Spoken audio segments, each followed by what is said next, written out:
அறிவோம் ஆன்மீகம். இன்று ரத சப்தமி. மகாபாரத போர்ல வீழ்த்தப்பட்டு விட்டார் பீஷ்மர். அவர் வீழ்த்தப்பட்டவுடன் அவர் உயிர் துறக்கவில்லை.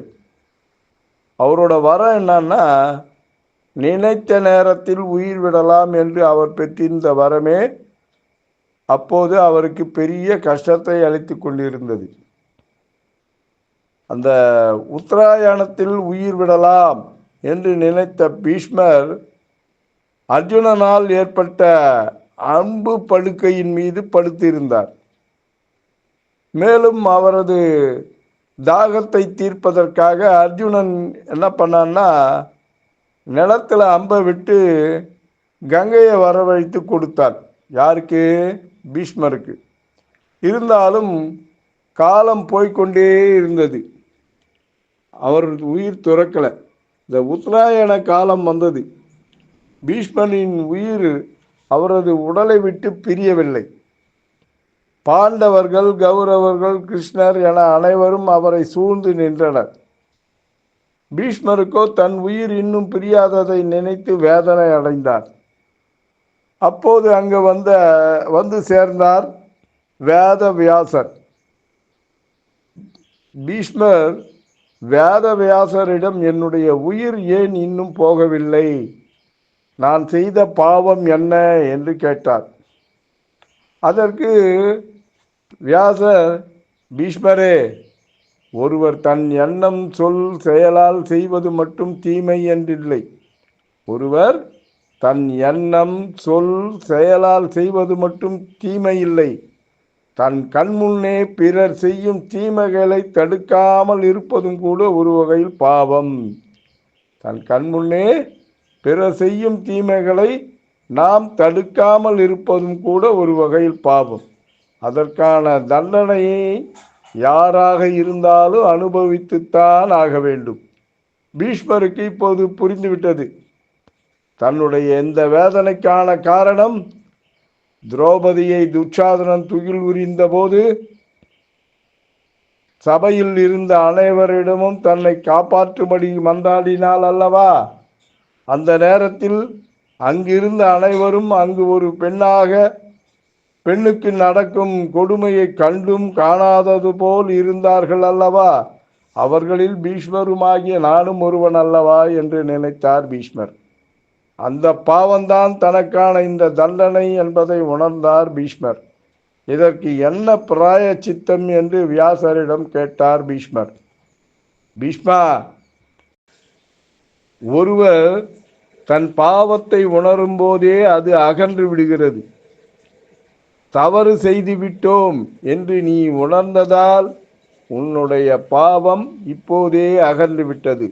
ஆனாலும் திரௌபதி சபையில் கூக்குரலிட்டு கதறிய போது கேட்காதது போல் இருந்த உன் செவிகள், பார்த்தும் பாராதது போல் இருந்த உனது கண்கள், தவறை தட்டி கேட்காத வாய், அசாத்திய வலிமை இருந்தும் தினவெடுக்காத உன் தோள்கள், வாளை பயன்படுத்தாத உன் கைகள், இருக்கையில் இருந்து எழும்பாத உன் கால்கள், தவறை பற்றி யோசிக்காத உன் மூளை, தலை ஆகியவற்றை தண்டனை கிடத்தே தீர வேண்டும். அதுதான் விதி என்றார். அதாவது திரௌபதி சபையில் கூக்குரலிட்டு கதறினாள் அல்லவா? அப்பொழுது காது கேட்காம உட்கார்ந்து இருந்த, கண்ணு தவற சுட்டி காட்டி தட்டி கேட்காத கண்ணு பார்த்துக்கிட்டே இருந்த, தினமெடுத்த உனது தோள்கள் என்ன பண்ணி வாளை எடுத்து வெட்டி வீசத்தாவலியா அந்த துச்சாதனனை, அதை வீசாம இருந்தது உன் தோள்கள். அதே மாதிரி உன்னுடைய கைகள் என்ன பண்ணுச்சு, அதுவும் எழுந்து வரல.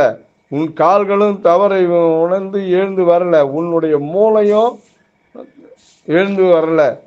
எழுந்து வந்து எதையும் செய்யல.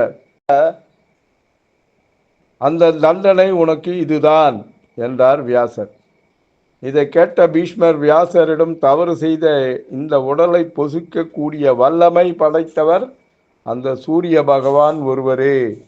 சூரிய சக்தியை பிழிந்து தவறு செய்த இந்த என் உடலுக்கு அதை தாருங்கள் என்று துக்கத்தோடு வியாசரை வேண்டினார் பீஷ்மர். வியாசர் எருக்கை இலை ஒன்றை காட்டி, பீஷ்மா, எருக்கை இலை சூரியனுக்கு உகந்தது. இதன் பெயர் அர்க்க பத்திரம். அர்க்கம் என்றால் சூரியன் என்று பொருள். சூரியனின் சாரம் இதில் உள்ளது. சந்திரனை தலையில் சூடிக்கொண்ட எம்பெருமான் சூரியனின் உருவமான எருக்கை இலையையும் இதன் காரணமாகவே சூடிக்கொண்டிருக்கிறார். ஆகவே இந்த இலைகளால் உன்னுடைய அங்கங்களை அலங்கரிக்கிறேன். அதன் மூலம் உன் உடல் வெப்பம் சாந்தியாகும் என்றார். அதன் பிறகே பீஷ்மர் தியானத்தில் மூழ்கி ஏகாதசி அன்று தன் உயிரை உடலில் இருந்து விடுவித்துக் கொள்கிறார். அவருக்கு சிராத்தம் போன்றவற்றை செய்ய யாருமே இல்லை. யாருக்கு? பீஷ்மருக்கு யாரும் சிராத்தம், அதாவது காரியம் எல்லாம் செய்யறதுக்கு யாருமே கிடையாது. ஏன்னா அவர் திருமணமாகாத பிரம்மச்சாரி. அவர் பீஷ்மர் திருமணமாகாத பிரம்மச்சாரியாக உயிர் நீத்ததால் அவருக்கு யுதிஷ்டர் வியாசர் ஒழுக்கமே தவறாத பிரம்மச்சாரிக்கும் துறவிக்கும் பிதுர்கடன் என்பது அவசியமில்லை என்கிறார்.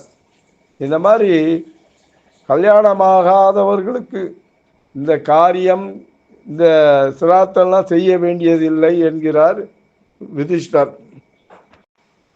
இந்த பிரம்மச்சாரிகள்லாம் மேம்பட்ட ஒரு நிலைக்கு போய்விடுகிறார்கள், அதாவது தெய்வ குழந்தைகளாகி விடுகிறார்கள். என்றாலும் உன் வருத்தத்திற்காக இனி இந்த பாரத தேசமே பீஷ்மனுக்கு நீர்க்கடன் அளிக்கும்.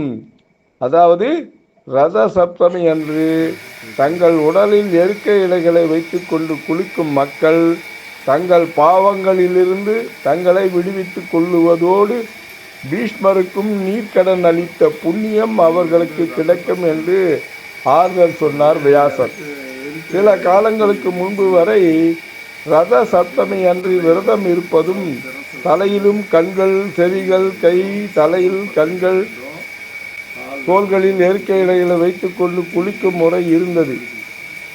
அந்த முறையை இன்று நான் அதே மாதிரி தலையிலையும் தோல்லையும் கையிலையும் காலையும் வச்சு காலையில் குளிக்கப் போகிறேன். இன்று காலை குளிக்கப் போகிறேன். மீண்டும் நாளை அறிவோம் ஆன்மீகம் நிகழ்ச்சியில் சந்திப்போமா? பக்தியுடன் எம் தணிகானந்தம், சேந்தமங்கலம். வணக்கம்.